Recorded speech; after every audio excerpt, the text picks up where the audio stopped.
Existe um pequeno prefácio e saudação nos versículos 1 e 2. O apóstolo Paulo, nos versículos 1 e 2, ele descreve a composição de uma igreja. Ele fala: Paulo e Timóteo, servos de Cristo Jesus, a todos os santos. A igreja é integrada por santos, são pessoas que Deus separou para o seu serviço, e isso significa santo, não é uma pessoa imaculada.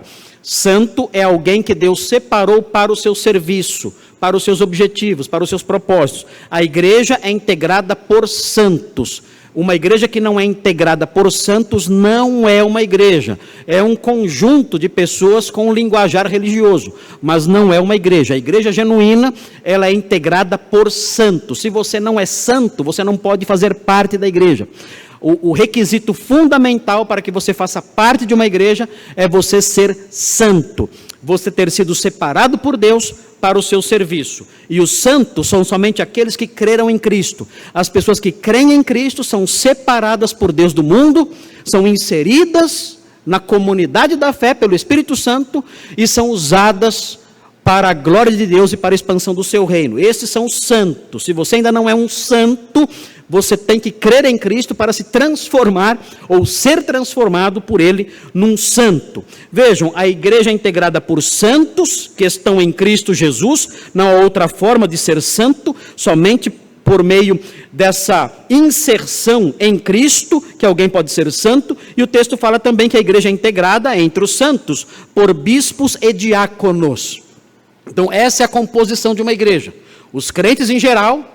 E entre os crentes ali existem os bispos, que são os pastores, os episcopos, como é o texto original aqui, que são os supervisores, são os líderes da igreja. Em nossa igreja nós temos 5 bispos, ou 5 pastores, ou 5 presbíteros também, é uma outra expressão que é usada.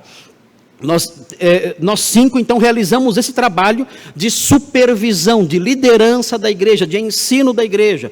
Essa é a função dos bispos. E nós temos também, o texto fala, inclusive bispos e diáconos. Nós temos também em nossa igreja isso. Nós temos, então, a igreja como um todo, os santos. Nós somos muito zelosos por isso. Nós não permitimos que pessoas que não sejam santas participem da igreja. Somente os que nasceram de novo, são crentes em Cristo, creram nele como Salvador e foram batizadas pelo Espírito Santo quando creram em Cristo. O batismo do Espírito Santo não é sair gritando línguas estranhas, que aliás são invenções apenas, não é isso. O batismo do Espírito Santo é a inserção da pessoa no corpo de Cristo quando ela crê.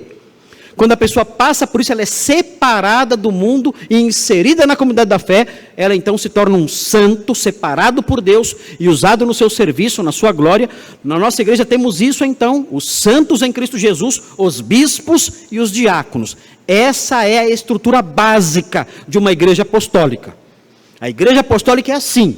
Ela tem os santos, os bispos e os diáconos. Qualquer outra invenção não existe na igreja. Eu sou levita. Você não é nada. Isso não existe. Isso não é levita coisa nenhuma. Isso é invenção. É tentar israelizar a igreja. E isso está errado. Igreja é uma coisa, Israel é outra coisa. Na igreja existem santos, bispos e diáconos. É isso apenas. O resto é só invenção.